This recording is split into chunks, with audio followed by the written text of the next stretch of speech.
Tony Fauci's problem was this. There's a little-known federal law that says you cannot give an emergency use authorization to a vaccine if there is any medication approved for any purpose that is shown effective against the target disease. So if Tony Fauci or anybody had admitted that hydroxychloroquine or ivermectin are effective against COVID, it would have been illegal for them to give the emergency use authorizations to the vaccines, and they could never have gotten them approved. And it would have been, a 200 billion enterprise that would have collapsed. That is fascinating. I mean, I have been covering this very closely now for all of the 2 years. That's the first I've heard that. I mean, in your book.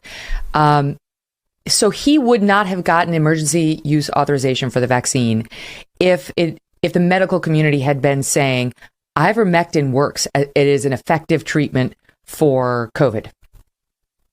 Well, the medical community, a lot of it was saying that. I mean, there's 17,000 doctors who've signed a petition, and there are so many peer-reviewed publications now that consistently say that, but he had to aggressively crusade against it to kind of drown out those reports by saying it's a horse medication, it's, people are taking it and it's dangerous and it's overdosing people. And, well, why did he keep saying it? Why did he keep saying it after he got his authorization?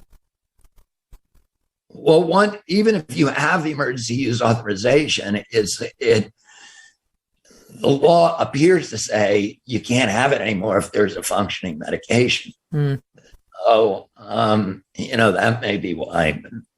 Again, I try not to look in his head, but I do. There's a very, very strong incentive for him to kill ivermectin and hydroxychloroquine. And, there are many doctors, including Harvey Reich of Yale, who's one of the leading biostatisticians, epidemiologists in the world.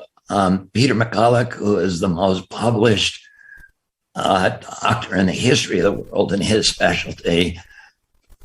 Pierre Corey, these doctors who've treated tens of thousands of COVID patients successfully, they consistently say, and the science supports this, that 500,000 Americans did not need to die